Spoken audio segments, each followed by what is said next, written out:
Fala, família Novo Som, tudo bem? Como é que vocês estão? Gente, hoje a gente tem muita coisa pra conversar.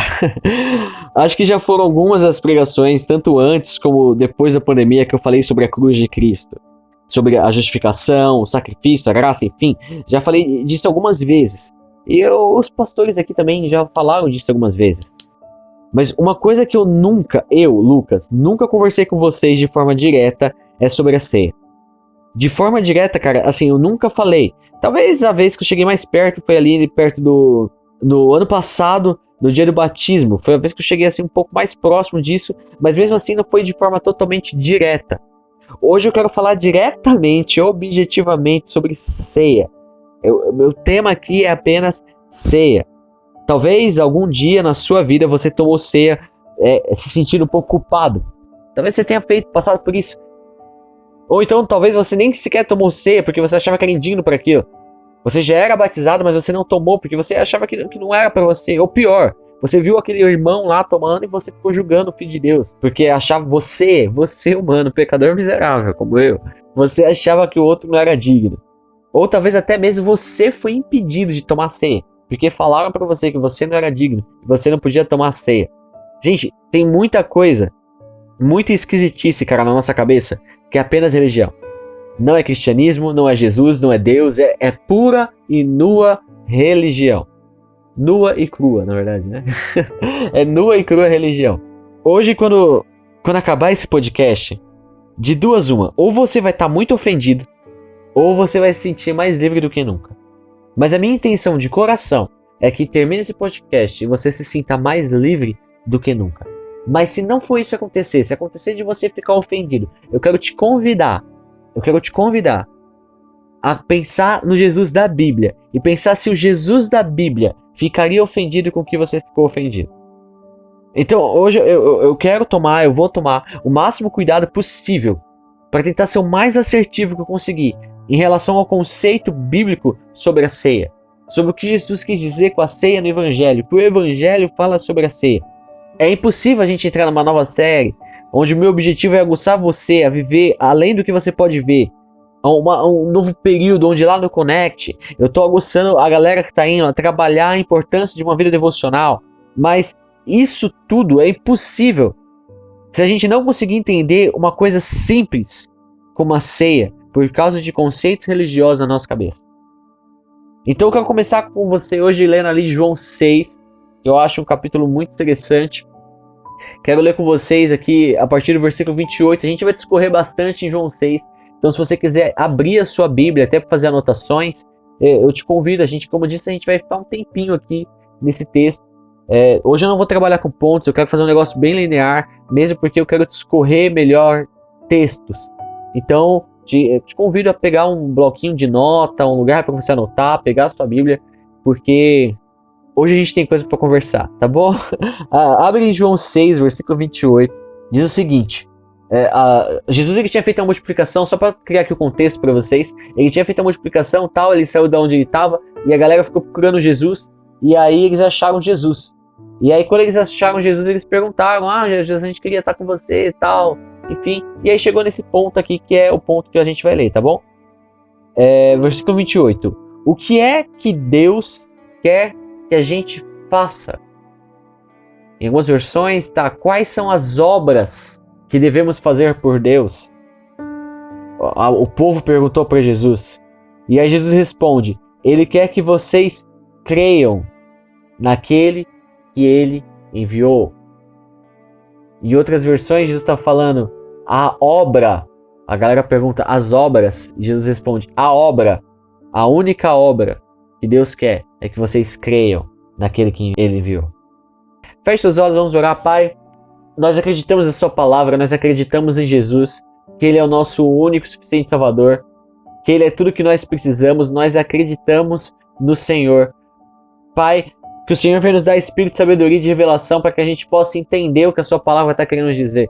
Que o Senhor vai ter liberdade para ministrar em nós. Que nós venhamos ser, Pai Santo, como árvores frutíferas junto aos ribeiros. Que venhamos dar frutos por causa daquilo que o Senhor tem depositado em nós. Que nós venhamos ser nutridos pelas suas palavras. Que nós venhamos ser nutridos por aquilo que o Senhor tem para nos ensinar. No nome do Senhor Jesus Cristo, tenha liberdade para ministrar nos nossos corações, que todo espírito que tem confundido a mente daqueles que estão ouvindo a tua palavra, que toda confusão na mente, que toda a ignorância religiosa, que toda a falta de discernimento, que tudo aquilo que tem atrapalhado a sua igreja de avançar no conhecimento de quem o Senhor é, e isso tem feito que o povo pereça, que venha cair por terra no nome do Senhor Jesus, que nós venhamos viver em liberdade segundo a tua verdade e não segundo a nossa. No nome do Senhor Jesus Cristo, eu te agradeço. Amém. Gente, vocês não fazem ideia de como eu tenho uma queda por esse capítulo, principalmente o versículo 66. Mas vamos seguir aqui. João, ele termina esse livro falando que se fosse para escrever tudo o que Jesus fez, não caberia na terra, não teria espaço no mundo para colocar todos os livros. Então uma coisa que você precisa ficar claro na sua mente é que tudo que temos na Bíblia sobre o que Jesus fez é aquilo que Deus achou importante para nos ensinar. Se você for analisar os evangelhos, eu te aconselho a você fazer isso, você vai ver que Jesus ele fez um total de 33 milagres. Desses 33 milagres que foram relatados, né? Que Deus fez questão de que a gente visse. Desses 33 milagres, 28 foram referentes ao mundo físico. 28 tem a ver com o mundo físico. Então sobrou 5 milagres no nível espiritual. Agora, desses 28 físicos, 24 tinha a ver com a saúde das pessoas. E aí nesse momento a gente vai entrar cura de cego, vai entrar paralítico andar, vai entrar fluxo de sangue que é curado, vai entrar multiplicação de comida, porque a alimentação é importante para a saúde do homem. Entra aqui nesses 24 também, aquele momento que Jesus está na festa, o primeiro milagre dele, ele está na festa de casamento, e aí transforma água em vinho. Tudo isso entra nesses 24. Agora pensa comigo, presta atenção, segue aqui o meu raciocínio.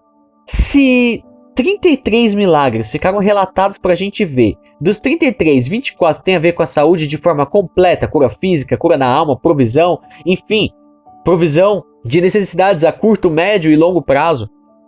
A gente precisa entender que Jesus se importa sim com a sua vida física. Jesus se importa com a sua saúde, com as suas necessidades. Jesus se importa com o que acontece nesse plano material na sua vida. Talvez ninguém nunca te falou isso, mas Jesus se importa em que não falte nada para você. Que não te falte alegria, que não te falte paz, que não te falte vontade de viver e curtir a vida.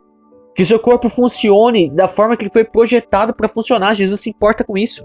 Não vai nas ideias de que a sua vida tem que ser ferrada, difícil e zoada só porque você é crente. Não, a vida do cristão é só prova, é só luta, é só deserto. Mano, sai dessa. Gente, quem fala isso minimamente não leu a Bíblia. Não me vai nessas ideias, cara. Essa não é a vontade de Jesus, não é a vontade de Deus. A Bíblia fala que Jesus é a exata expressão de Deus Pai. Se vemos Jesus, vemos o Pai. Agora, se Jesus de 33 milagres, 24 que ele fez, tem a ver com isso que eu falei, com questão de saúde, com o cuidado do homem, com as necessidades básicas do homem, a gente pode afirmar que para Jesus e para o Pai, isso é importante. Jesus se importa com você. Se eu virar para você, por exemplo, e falar que você pode ganhar R$1 milhão, mas em troca você vai ficar em estágio terminal, você não vai querer. Simples assim. Porque não existe nada melhor do que você ter saúde. Do que adianta ter R$1 milhão se eu vou morrer? Do que adianta ter recurso se eu vou morrer? Não vale de nada. Quando a gente vai lá para Romanos, e assim como João, o capítulo 6 é um capítulo que eu acho muito interessante. Romanos e Gálatas geralmente são os livros que eu indico, depois dos evangelhos, a serem lidos, porque são livros que são muito interessantes. Então geralmente eu indico eles. Lucas, qual livro começa a leitura? Eu geralmente indico. Depois do evangelho, vai para Romanos, vai para Gálatas. São livros que eu particularmente, Lucas, não é um padrão assim que Deus revelou, não. Eu particularmente, eu acho que são livros que fazem sentido, né? Talvez leia ali Atos. Você já tá na ordem, né? Leia João, Atos, Romanos e Gálatas. Só para seguir assim uma linha de raciocínio. Eu acho que são livros muito legais. Mas quando você vai para Romanos, no capítulo 5, a gente vê Paulo falando que quando Adão ele pecou, todos nós fomos feitos pecadores. A verdade é que quem pecou foi Adão. Eu já falei disso aqui há um tempo atrás, eu nem lembro qual pregação, mas eu falei bastante disso. Mas quando Adão ele peca, a sua descendência inteira ela se torna pecaminosa.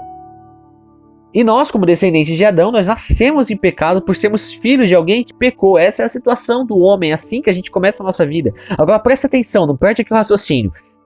Deus, ele não é criador do mal.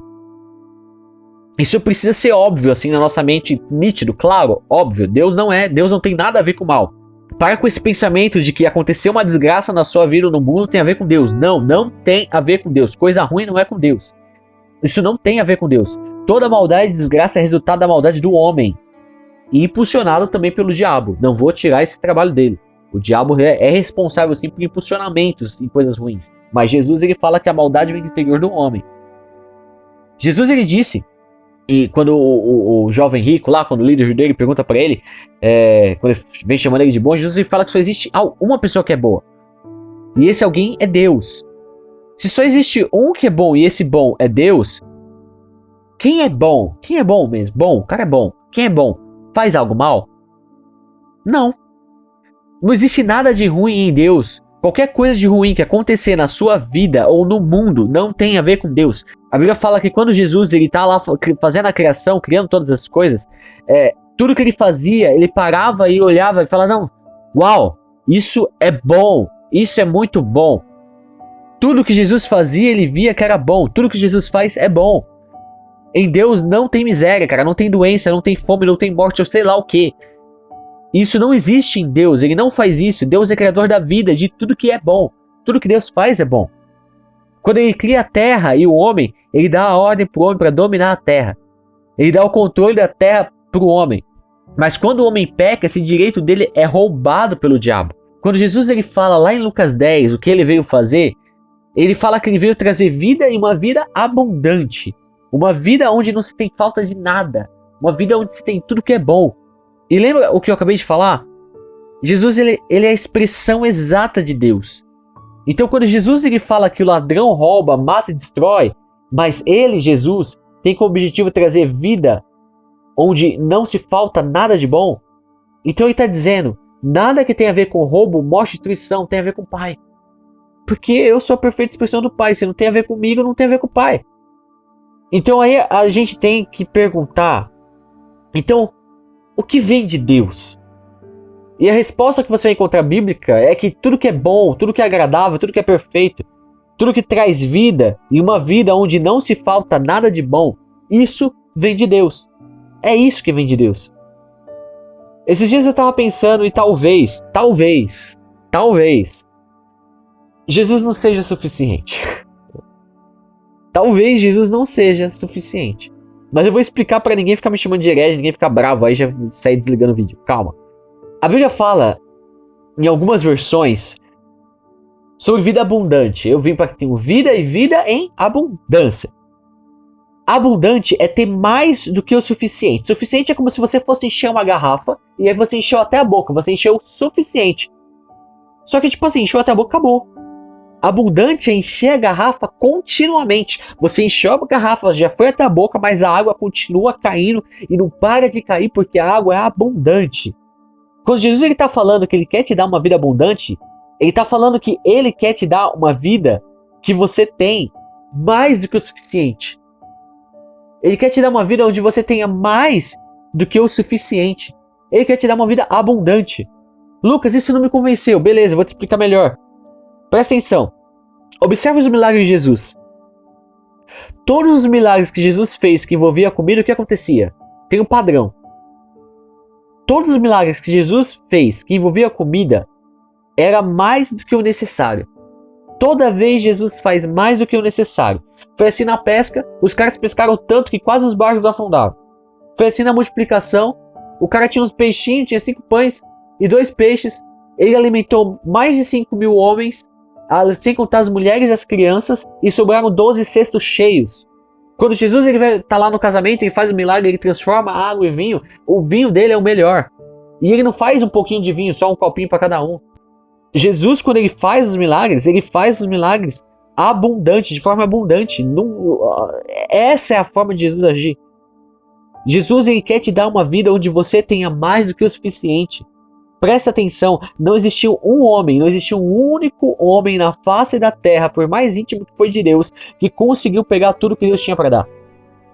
Porque mais do que a capacidade do homem de pegar, tem Deus para dar. Agora segue o raciocínio. Da mesma forma que por causa de um homem, todos pecaram.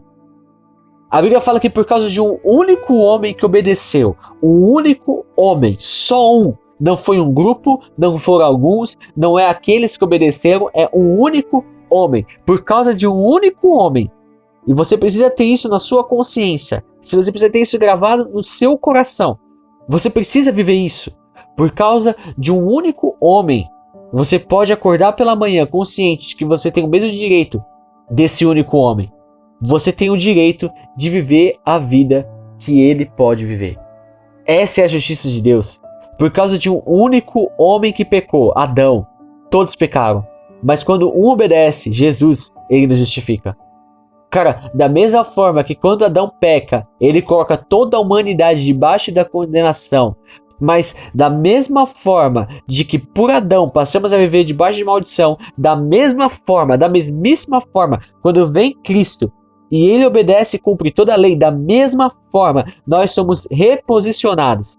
A Bíblia fala que Deus nos transportou, Ele nos tirou do reino das trevas, de um reino de maldição, onde o cabeça era o Adão, e porque o cabeça estava debaixo de maldição, todo o corpo também estava. Mas o Pai nos transportou do reino das trevas e nos levou para o reino do seu amor, a saber, Cristo, o reino do seu Filho, onde Ele, Jesus, é o cabeça. E se o cabeça não está debaixo de maldição, se o cabeça é herdeiro, se o cabeça tem direito de todas as coisas do Pai, todo o corpo também tem. Antes nós estávamos debaixo de maldição. Antes nós estávamos debaixo do pecado. Antes nós estávamos debaixo da miséria de Adão. Mas agora aqui, em Jesus, nós estamos debaixo das mesmas bênçãos do favor e da graça que está sobre Cristo Jesus. Então, família, grava isso na sua cabeça. A condenação que está sobre Adão não tem mais nada a ver com a sua vida. Isso não tem nada a ver. Você não está mais debaixo de condenação. Agora pensa rápido. Antes de Adão pecar, o que não tinha na terra? Pensa aí. O que não tinha na terra antes do pecado? A verdade é que aquilo que não tinha na terra antes do pecado, isso é tudo que não tem que ter na tua vida. Se não existia na terra antes do pecado, não deve existir na sua vida. Agora, sabe o mais legal de tudo isso? Sabe tudo o que você precisa fazer para isso acontecer na sua vida? Tudo que você precisa fazer é concordar com a Bíblia. A Bíblia fala que qualquer coisa que pedimos crendo, recebemos. Tudo que você tem que fazer é simplesmente crer. Biblicamente falando, é simples assim. A gente é que gosta de complicar a vida. Olha só o que está aqui acontecendo no texto. Vamos ler de novo aqui, João 6. O que é que Deus quer que a gente faça? Perguntaram eles. Ele quer que vocês creiam naquele que ele enviou. Jesus respondeu. Presta atenção aqui. Em algumas versões, os caras eles estão perguntando para Jesus: Jesus, o que temos que fazer para realizar as obras de Deus? Eles estão falando obras, no plural. Mas quando Jesus ele responde, ele fala a obra. Jesus ele fala no singular, cara. Eles perguntam: o que a gente tem que fazer? Jesus responde apenas uma coisa: crer naquele que Deus enviou. Sabe aquela pessoa que fala, obra pesada, sabe, o crente da sofrência? Cara, aonde a obra é pesada? Se tudo se resolve simplesmente em crer. Cara, pesado é viver debaixo da ignorância, isso é pesado. Fazer as nossas obras, aquilo que a gente acha que Deus pediu, cansa. Isso cansa. Pensa nos bichinhos desajeitados que são os seres humanos, cara. Gente, a obra de Deus, ela não cansa, porque Jesus falou que o fardo dele é leve e tem mais, não acrescentador. Por quê? Porque o jugo dele é suave. Eu não sei se você sabe, mas no judaísmo existem vários rabinos. Isso é fácil de você ver na Bíblia. O jugo ele é uma peça de madeira que se coloca sobre os bois para unir eles para um trabalho específico. No judaísmo, a ideia é de unir o discípulo com o rabino para um propósito específico. Porém, cada rabino ele pode colocar um nível de severidade sobre a lei. Ele não pode mudar a lei, mas ele pode aplicar a lei sobre o discípulo de uma forma mais severa ou menos severa que outro rabino. É por isso que Jesus, lá em Mateus 5, ele fala: eu não quero mudar a lei, eu quero dar um sentido. Se você prestar atenção, ele fala isso assim que ele começa o sermão. E todo mundo fica ouvindo ele até o final. Óbvio que nós sabemos que Jesus é Deus, mas aquele povo ali, eles não sabiam disso. Porém, como rabino, Jesus tinha o direito de mostrar como para ele era o nível da severidade da lei. Tanto é que quando Jesus ele termina o Sermão da Montanha, no capítulo 7, as pessoas estão admiradas pela forma que ele ensinava. Porque essa forma era a única dele. Obviamente, também isso era devido ao relacionamento, à intimidade que ele tinha com Deus. Mas aí, alguns capítulos depois, lá no capítulo 11 de Mateus, Jesus ele fala que só o filho, só aquele que é filho, pode apresentar o pai. E ele fala: então se você está cansado, se você está sobrecarregado, se você está cansado da religião, vem aprender comigo. Porque eu sou bondoso e humilde de coração. O meu jugo é suave e o fardo é leve. E tem mais, em mim vocês vão encontrar descanso. Foi isso que Jesus ensinou. Só que aqui no capítulo 6 a história continua. Versículo 30. Eles disseram: que milagre o Senhor vai fazer para que a gente possa crer no Senhor? O que é que o Senhor pode fazer? Os nossos antepassados comeram maná no deserto. Como dizem as escrituras sagradas, do céu ele deu pão para eles comerem. Disse Jesus: eu afirmo a vocês que isso é verdade. Não foi Moisés quem deu a vocês o pão do céu, pois quem dá o verdadeiro pão do céu é o meu Pai. Mano, talvez você não esteja entendendo a loucura dessa conversa. Jesus ele tá falando com um judeu. E cara, judeu que é judeu, é Deus do céu e Moisés na terra. Aí Jesus ele já tá no meio dos caras, cara. Não foi Moisés que deu o pão do céu. Você só pode dar aquilo que você tem. Quem deu o pão do céu foi meu Pai. Versículo 32, Jesus disse: eu afirmo a vocês que isso é verdade. Não foi Moisés quem deu a vocês o pão do céu, pois quem dá o verdadeiro pão do céu é o meu Pai. 33, porque o pão que Deus dá é aquele que desce do céu e dá vida ao mundo. Gente, presta atenção. Essa palavra vida aqui não é a vida eterna. A palavra que Jesus está falando aqui é Zoe. Zoe é a vida de Deus no homem expressada na terra. Uma vida completa, do jeito que Deus planejou, vivida aqui. Jesus está falando que o pão, o verdadeiro pão que o Pai deu, não só garante à humanidade a vida eterna, mas faria a humanidade viver nessa terra a vida completa como Deus imaginou. Por isso, quando os discípulos questionam Jesus por ter aberto mão de tudo, Jesus ele fala: cara, vocês podem ter certeza, vocês vão receber 100 vezes mais aqui na terra e depois disso a vida eterna. Os caras aqui em João, eles já tinham entendido isso, só que eles não tinham entendido a parte que Jesus era o pão. Aí eles falam: então me dá esse pão, a gente quer esse pão. E aí Jesus: é? Então tá bom. Versículo 35. Eu sou o pão da vida.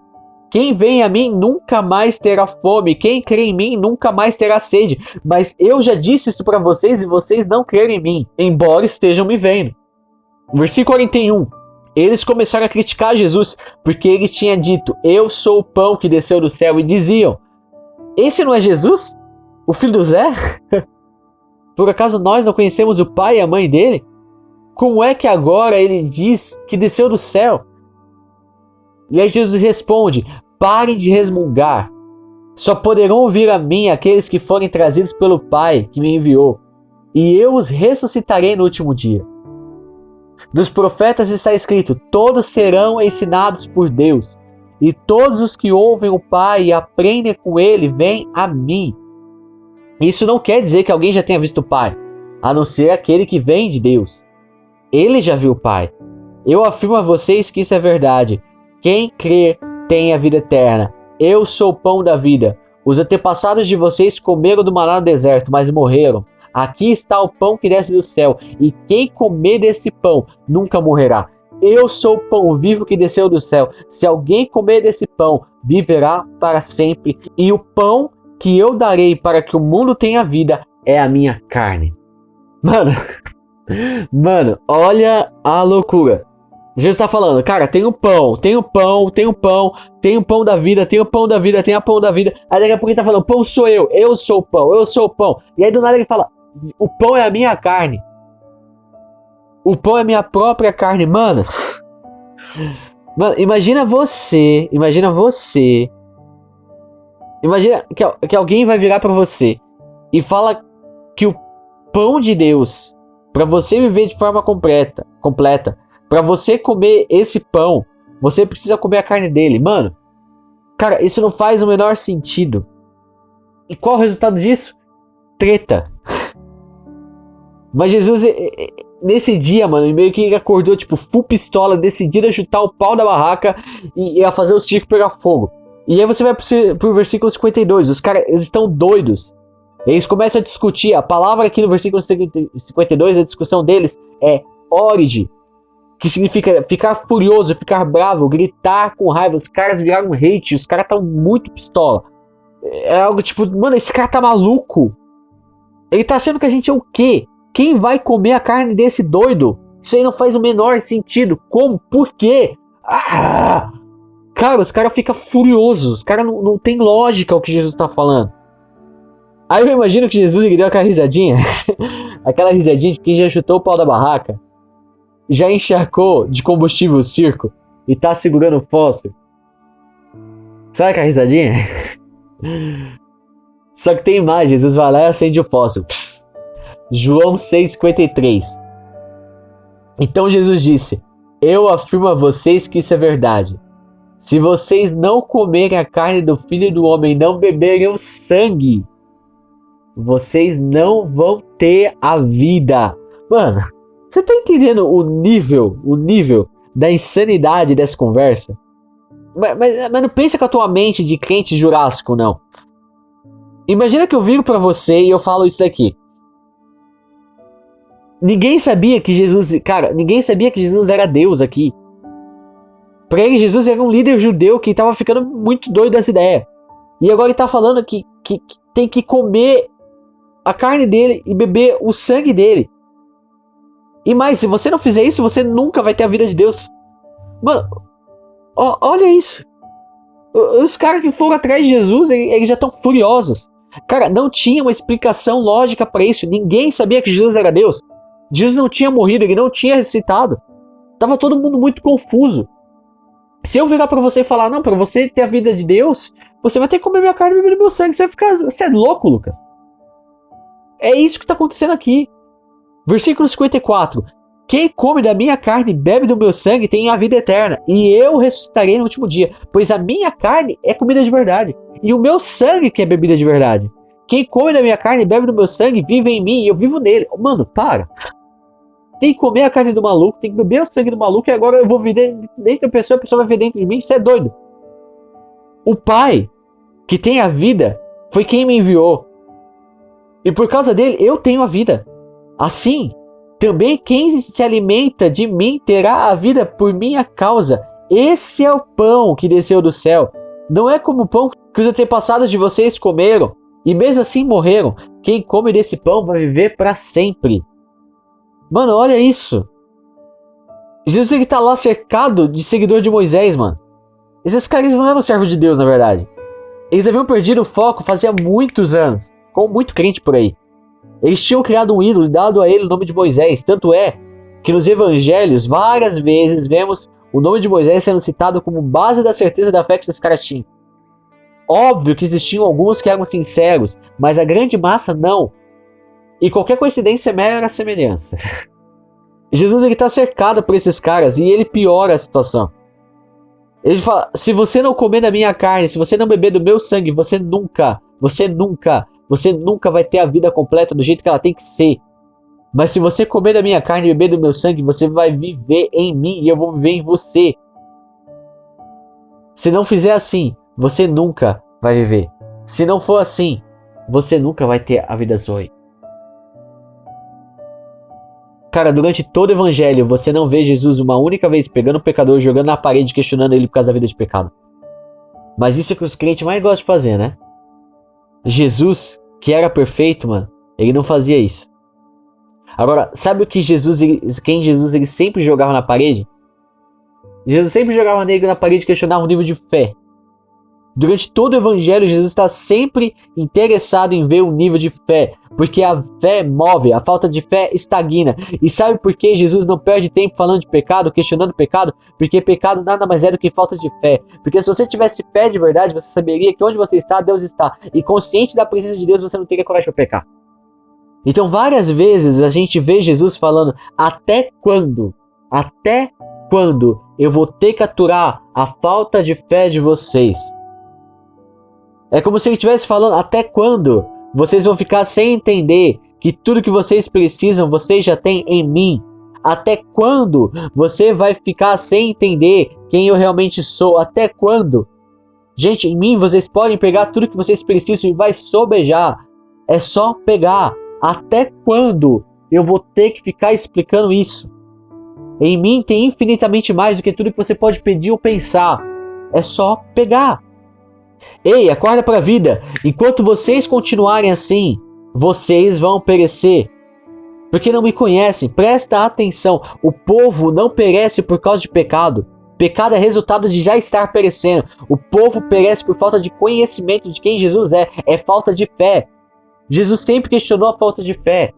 Pecado? Falta de fé. Miséria? Falta de fé. Doença? Doença é falta de fé.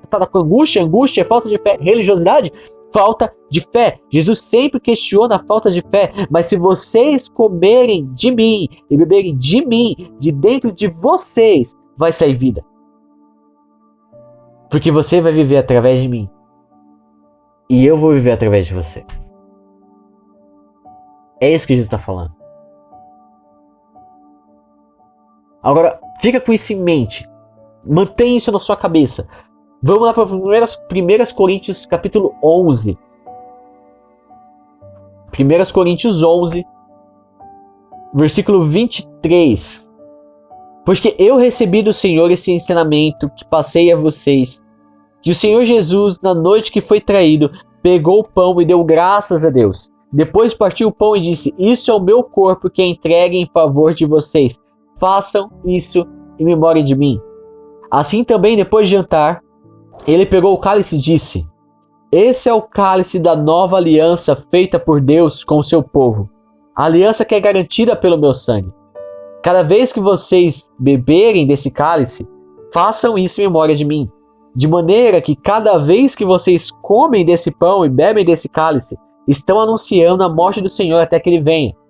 Por isso, aquele que comer do pão do Senhor e beber do cálice de modo que ofenda, aquele que comer e beber de modo que ofenda a honra do Senhor, estará pecando contra o corpo e contra o sangue do Senhor.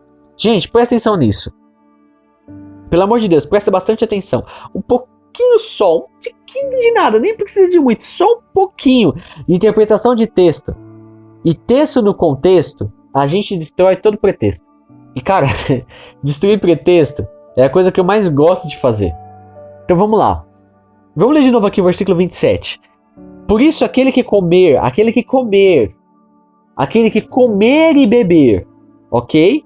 É um verbo de ação, certo? Aquele que comer e beber do cálice, de modo que ofenda, outro verbo de ação, ofenda a honra do Senhor, estará pecando contra o corpo e contra o sangue do Senhor. Aquele que comer e beber de forma que ofenda. Não é aquele que se acha indigno, não é aquele que o irmão falou que é indigno, porque de indigno por indigno todos nós somos sem Cristo. Paulo não está falando aqui de sentimento, ele não está falando de opinião de terceiro, ele está falando de ação. A ação de fazer isso de forma errada. Agora vamos colocar isso aqui no contexto? Vamos lá para o versículo 17, 1 Coríntios 11, 17. Nas instruções que agora vou dar a vocês, eu não posso elogiá-los, pois as suas reuniões de adoração fazem mais mal do que bem.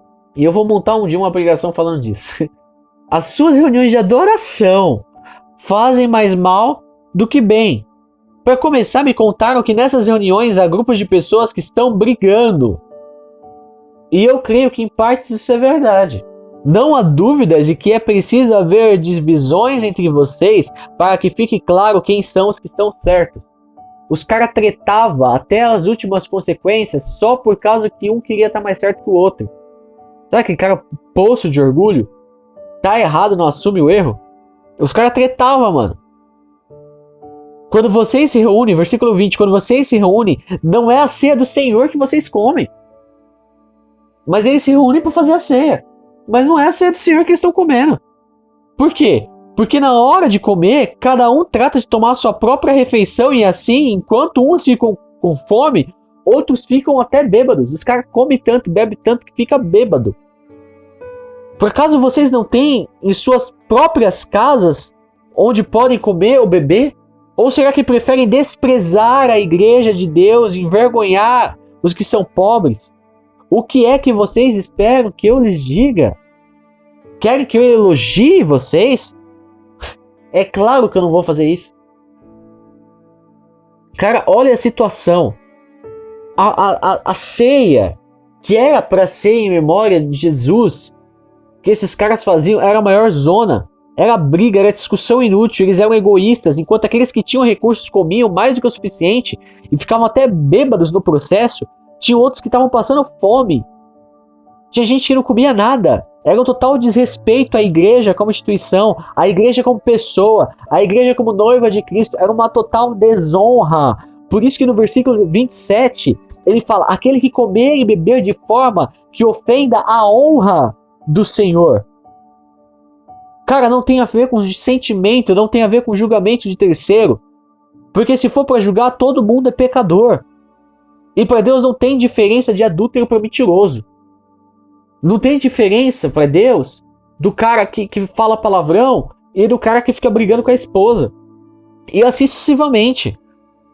Paulo ele não está falando contra pessoas aqui, cara. Ele está falando contra a forma. A Bíblia nunca, presta atenção, a Bíblia nunca prega contra pessoas. A Bíblia sempre prega contra conceitos. O homem em sua maldade usa ela para ferir os outros, mas ela não foi feita para isso.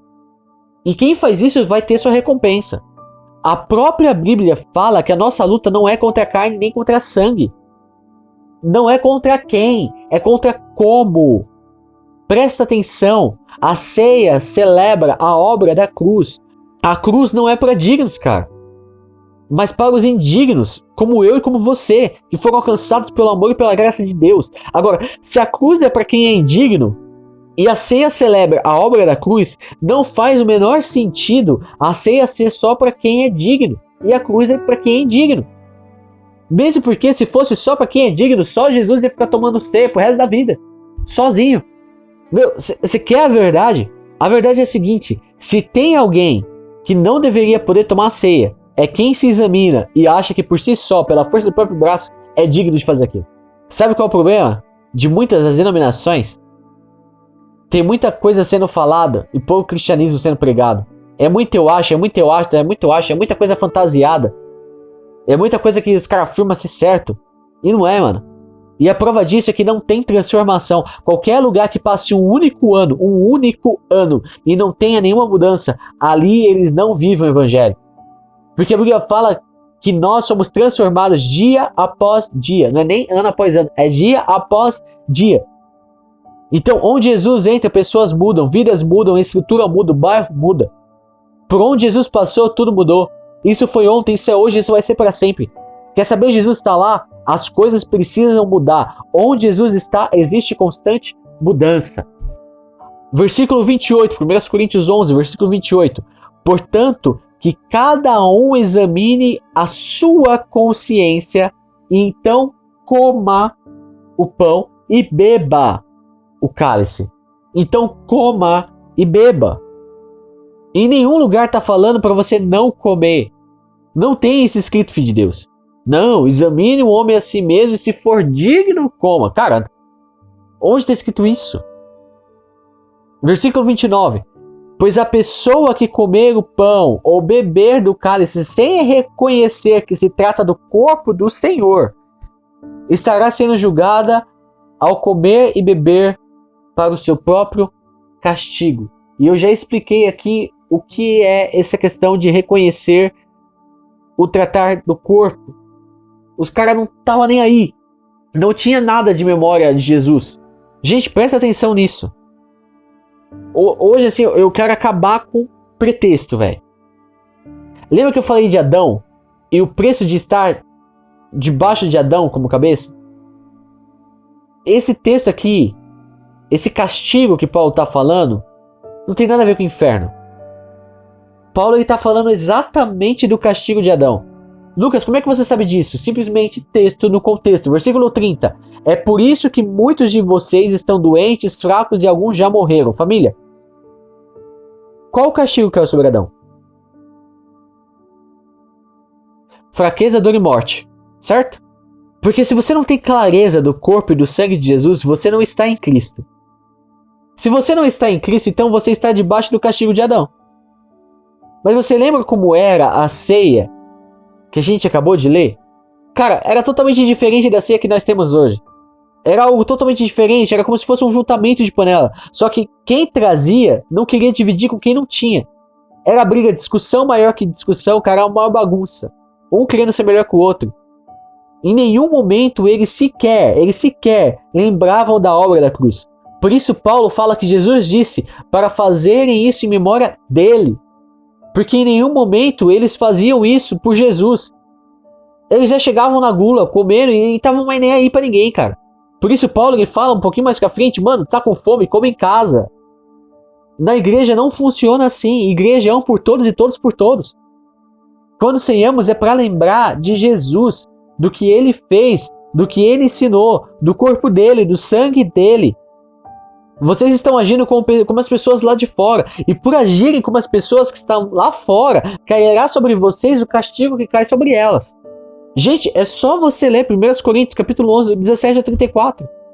Você não vai precisar de dicionário bíblico, você não precisa de estudo, você não precisa fazer teologia, você não precisa de espírito de sabedoria de revelação, cara, você só precisa ter ido para a escola. Conhecimento básico de gramática e interpretação de texto, só isso. Cara, não tem nada a ver com condenação do inferno aqui, cara. Tem nada a ver. Por isso Paulo fala, cara, por isso que vocês andam doentes, por isso que vocês andam fracos, por isso que tem gente que já até morreu. Porque vocês não estão entendendo o evangelho. Vocês não entenderam o real significado do corpo e do sangue de Jesus. Por quê? Porque Jesus disse lá em João 6 que quem comer do corpo e beber do sangue, Jesus vai viver nele e ele vai viver em Jesus. E essa pessoa vai ter a vida Zoe, a vida completa que Deus planejou para o homem. Isaías 53 fala que pelas feridas de Jesus nós somos sarados. Presta atenção. Quando eu creio que eu tenho o meu lugar nele, eu tenho o corpo de Cristo, eu tenho o sangue de Cristo, eu sou o que ele é e eu não vou viver doente. Eu não vou viver fraco, eu não vou morrer antes da hora, porque eu estou comendo, eu estou bebendo do sangue de Cristo. E se eu como, eu bebo dele, eu vivo a vida que só ele tem. Isso é ceia. Lucas, mas e o pecado? Filho de Deus, presta atenção. Deus ama o pecador e ele resolveu o pecado na cruz. Está consumado, acabou. Lucas, mas tem um monte de gente que pensa diferente. Tem um monte de gente que ensina diferente. Tem um monte de gente que não vai concordar com você. Meu amigo, não quer concordar comigo? Tá ok. Nem eu concordo comigo às vezes, cara. Concorda com a Bíblia. Se a Bíblia está escrito, você cala a boca e acata. Agora, sobre agradar A, B, C ou D, esse ano foi o ano que eu mais recebi crítica, mano. Em abril desse ano eu tava bem tristão assim. Sabe quando você tá na bad? Sabe quando você tá mal? Tava mal, podre, zoado, podre, acabado, podre. Já chegou nesse estágio de podre alguma vez na sua vida? Tava assim, podre. E aí Deus me deu o texto de Gálatas 1, versículo 10. Por acaso eu tô tentando agradar a homens? Por acaso o que eu tô fazendo é para agradar a homens? Se for para agradar a homens, então eu não sou servo de Cristo. Simples assim, tapa na cara. Papo. Então, cara, quem é a real? Se fulano concorda, se fulano não concorda, se agrada, se deixa de agradar, o problema não é meu. Eu vou ficar com a Bíblia, porque o meu objetivo é agradar a Cristo. Se a Bíblia fala que é para viver assim, é assim, eu vou viver e eu te aconselho a fazer o mesmo. Paulo fala para Timóteo, quer ouça, quer deixe de ouvir, pregue e insista. Agora, sabe qual é o problema? Tudo que a gente faz na igreja sem conhecimento vira costume religioso. Infelizmente, por falta de conhecimentos para muitos, a ceia é só mais um costume religioso. Gente, eu já vi pastor me mudar a ceia pro segundo domingo do mês, só por causa que era o culto mais cheio da igreja e ele queria aumentar o número de arrecadação da igreja, já que todo segundo domingo do mês sempre cai depois do quinto dia útil. Em contraponto, eu já vi igreja que o domingo de ceia é o culto mais vazio, de tanta condenação e religião que os chefes religiosos jogaram sobre a igreja. Muita gente nem sabe o porquê da ceia. Para muitos é só mais um costume religioso, mas tem que fazer. Tá na Bíblia, tem que fazer. Mas os caras nem sabem por quê. Família, olha a profundidade disso. A gente faz ceia muitas vezes simplesmente por ser um costume, sem entendimento do que realmente significa a ceia, sem entender o real significado do corpo e do sangue. O que estava acontecendo em Coríntios era o que acontece hoje. Era só mais um evento que acontece uma vez por mês, e no fundo a gente nem sabe o porquê. Era uma coisa rapidinha que a gente faz ali e já era. A gente tem que estar aí para Jesus, como os caras lá fora também não estão. E se não estamos nem aí para Jesus, é porque nós não estamos debaixo de Jesus. Se não estamos debaixo de Jesus, estamos debaixo de Adão. E se estamos debaixo de Adão, cara, nós estamos debaixo do castigo de Adão. E o resultado disso vai ser fraqueza, doença e morte. Tudo que Jesus fez questão de levar na cruz.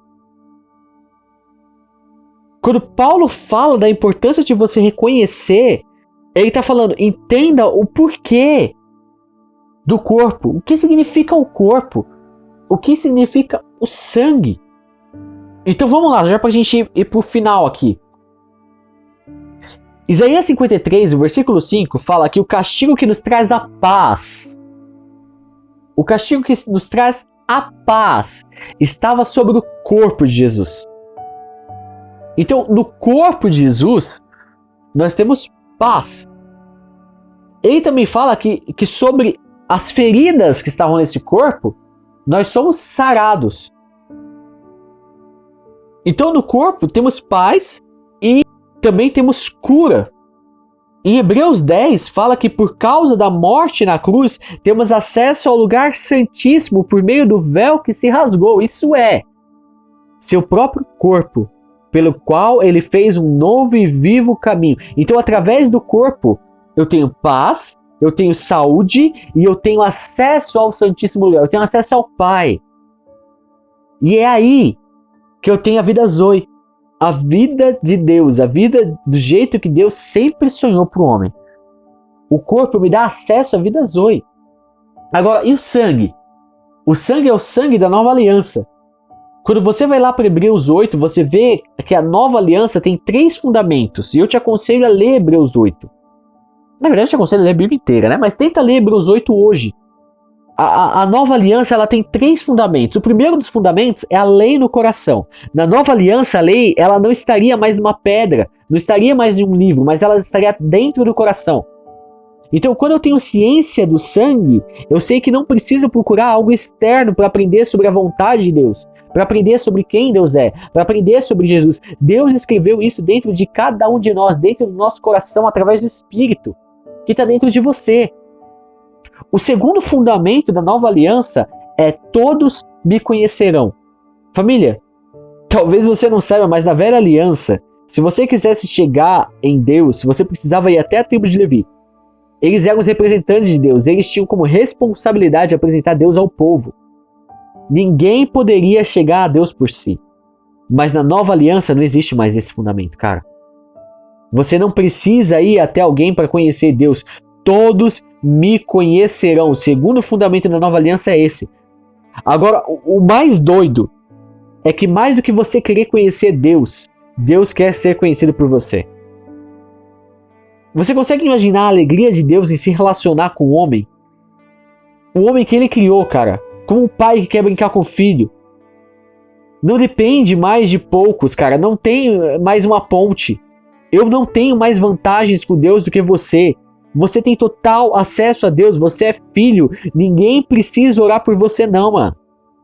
A gente ora porque a gente ama um ao outro. Mas a verdade é que você tem o mesmo acesso a Deus que qualquer outra pessoa.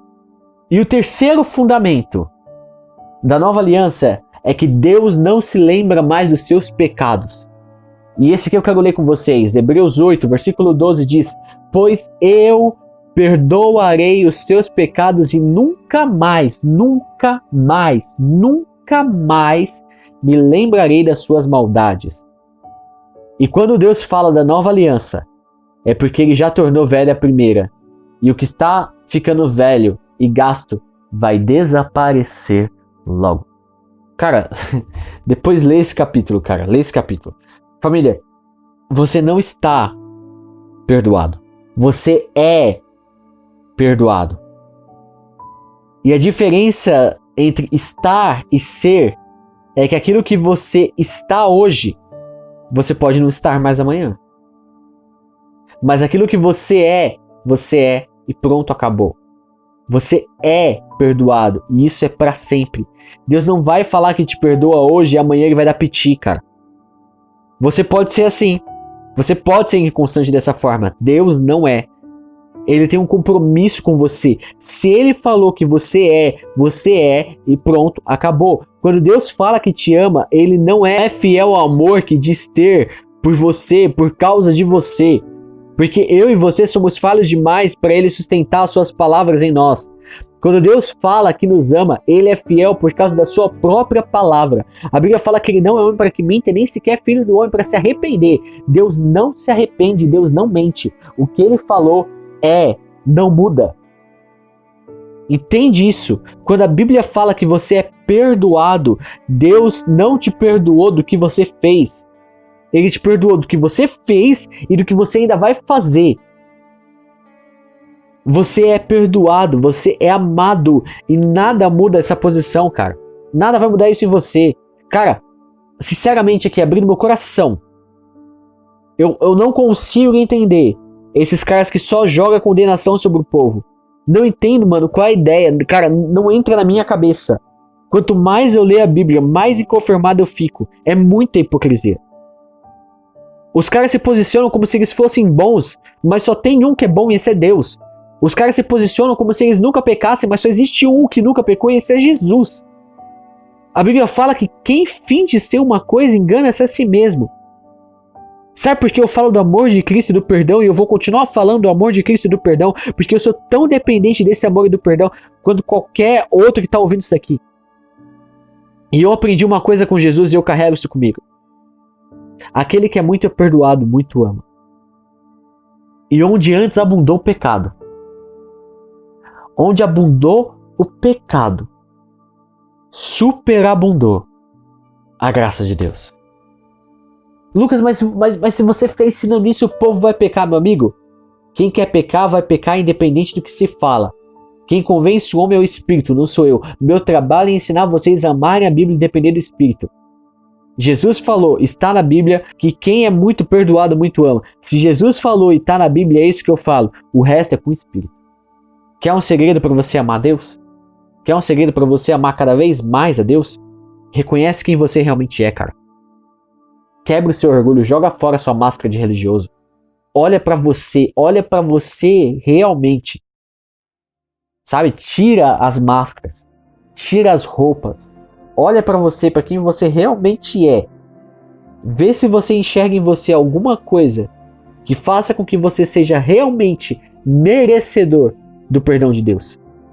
Se você for sincero com você, a resposta vai ser não. Se você jogar fora o orgulho, você vai ver o quão miserável você é. E o quão importante foi a cruz de Cristo para a mudança da sua vida. Quando você olhar para você de forma sincera, você vai entender o quão importante foi a obra de Jesus na sua vida. E você vai começar a amar a Deus como você nunca amou. Porque se não fosse por Ele, você não teria jeito.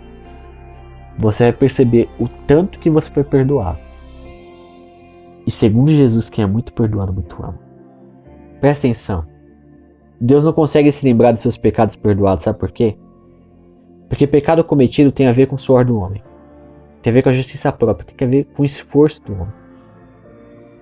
E qualquer coisa feita pelo esforço do homem está fora de Cristo. Não tem a ver com Jesus. E Deus não conhece nada, Deus não conhece nada que esteja fora de Jesus. Tudo que está fora de Cristo, Deus simplesmente ignora. Pecado perdoado tem a ver com sangue de Jesus. Pecado cometido com suor. Uma vez o sangue derramado sobre o pecador, não existe suor que possa tirar o sangue de cima dele. Se eu disser que Deus pode condenar um homem que um dia foi perdoado e agora não é mais, eu estou dizendo que a obra daquele homem é maior do que a de Jesus, que o suor daquele homem é maior do que o sangue de Jesus, e isso nunca vai acontecer. Por isso, uma vez lavado pelo sangue de Cristo, uma vez lavado, uma vez crendo na mais do que suficiência de Jesus, você olha para tudo e tudo que você consegue dizer é obrigado. Não existe nada, Pai, que eu possa fazer. Não existe nada, Jesus, que eu possa fazer para recompensar o que você fez. Então tudo que eu posso dizer é obrigado. Quantos de nós fomos roubados pela ignorância da religião? Condenados por um ensino de um Deus que sequer existiu. Se Jesus fosse assim, esse Deus rude, esse Deus cruel, ele faria questão de fazer Judas sair da mesa antes da ceia e não depois. Em Lucas nós vemos que Judas ceou. Família, Deus não tem medo de pecador. Ele é tão justo, mas tão justo, que quando o pecador se aproxima, a justiça de Deus justifica o pecador. Foi assim com o Zaqueu, eu falei disso na semana passada. O cara era de todos ali, provavelmente o pior dos pecadores. Mas naquele dia que ele se encontrou com Jesus, que é a justiça de Deus, ele foi perdoado e foi justificado. Quando a justiça de Deus encontra o pecador é justificado. Mas quando a justiça de Deus, que é Jesus, encontra a justiça própria do homem, aquele que tem a justiça própria sai ofendido. Eu quero te convidar a pegar o seu suco, eu quero te convidar a pegar o pão, o suco que representa o sangue de Jesus, e o pão que representa a carne, o corpo. E hoje eu quero te convidar, junto comigo, cear como você nunca ceou. Eu quero te convidar a cear como você nunca, talvez nem imaginou que poderia cear.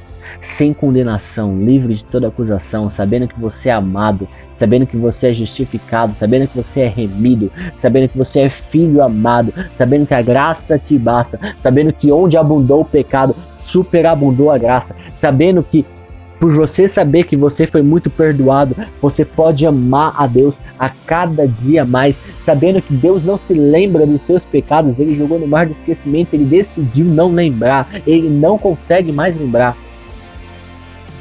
É desse jeito que eu quero que a gente venha a cear hoje.